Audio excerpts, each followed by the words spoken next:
another new toy I bought. I wanted to put a garden in this year, so I bought myself a tiller. I actually was looking like at Lowe's and Tractor Supply, and I was just going to originally just buy a new one, and they're so friggin' expensive, and then you look at them closely, and they're made like shit.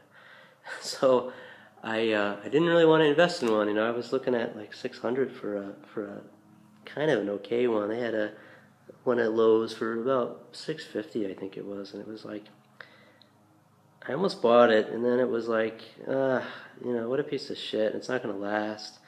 So then I decided I wasn't going to buy a new one, and I went online, and I found this one on Craigslist, and it's a Bilt horse, which is about the strongest tiller you're going to find. This one's from probably the 70s, and it's a fantastic machine. When I picked it up, the guy said it didn't run. He couldn't get it started. He had gotten it from like an estate sale, and I thought, well, I'll give it a shot. I got it for $300, and it's got a Kohler K61 cast iron engine, just like my my yellow tractor behind it, the Cub. Same exact motor. So I felt comfortable with it. I knew enough about it, and it needed a little bit of work. I replaced all the seals in it, and the transmission, and in the rear there where the tiller tines are. The seals there I replaced. I ended up putting a new carburetor on it because it wasn't, when I got it running, it wasn't running very good. So I just swapped out the carburetor. It cost me $50. It was a lot easier than just trying to rebuild the old one, and I hate rebuilding carburetors anyway. There was that, and I put new points on it. And of course I put new transmission oil in it. I put new oil in the tiller tines. It's actually got two transmissions. It's got the transmission here, and then it's connected up here, and there's another basically transmission for the tiller tines. This thing is, all cast iron. It's pretty nice. It's pretty hefty. It's a 4-speed. It's got a belt, and it's got 2 speeds in here, so you can go high or low. And then you have this shifter here, which is 2-speed shifter. The center is neutral. All the way up is fast. All the way down is slow. And then this is your engage. Push that down, and it engages the belts and gets you going. And then you lift up on it, and it disengages the belts. And that's it. I was missing this cover in the back, so I made a new cover out of some sheet metal that I had laying around. Actually, the sheet metal worked perfectly. It was like real thick sheet metal I found in a dumpster once. And then I just bought these piano hinges and bolted it on, so my feet are protected. That's pretty important with the tiller, I think.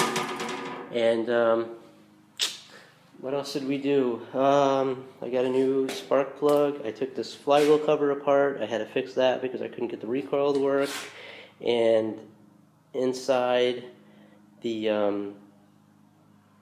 I replaced the wire going up to the coil because there was a bad connection in there. I took this apart and made sure that my coil was grounded good and that the connections are all good. And so I repaired all those. So that's why there's a new wire running up in there. And adjusted the points. This one is gapped to 0.020. Make sure the gap is set properly. And what else did I do? I did a couple other things, so I don't remember now. But anyway, I replaced the air filter and basically tuned it up. New spark plug, new gas line, new filter. I just did a bunch of things to it. Fresh oil, of course, and that's it. It runs really amazingly well. It really runs good. I think with a tiller, I think people don't use them that much. They use them, once a year at the beginning of the season, and then they get put away. So that engine runs fantastic once I got it started. But then again, I didn't know the condition of it when I bought it. I had no idea if it was going to smoke or not. I just got lucky. So So I got too lucky on that one with that engine and lucky on this one with this engine. They both run fantastic. I'm glad I don't have to pull them apart. But anyway, it's a fantastic machine. I mean, it's self-propelled.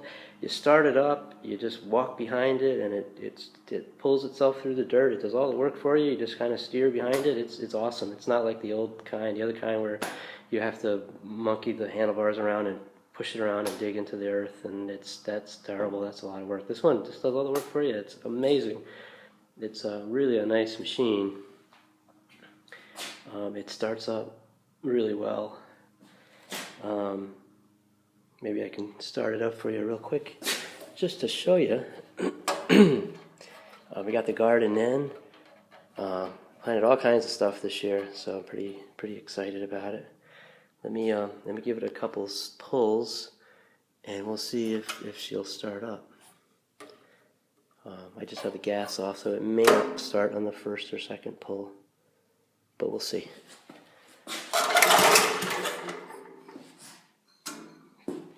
Increase the throttle, give it another pull.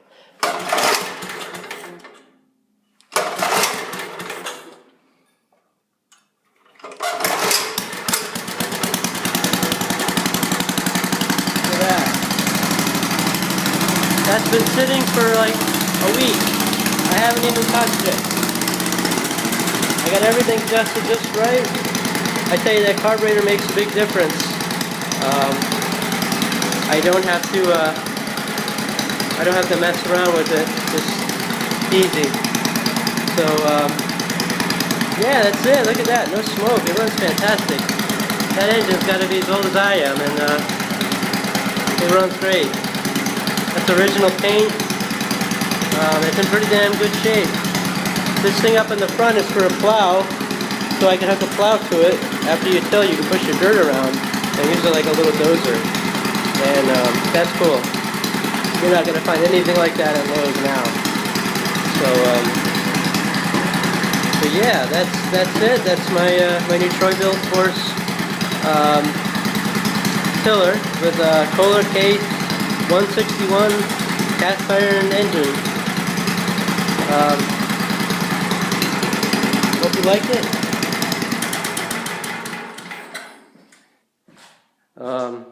Yeah, I like it. It's pretty awesome. So, alright guys, tell me what you think.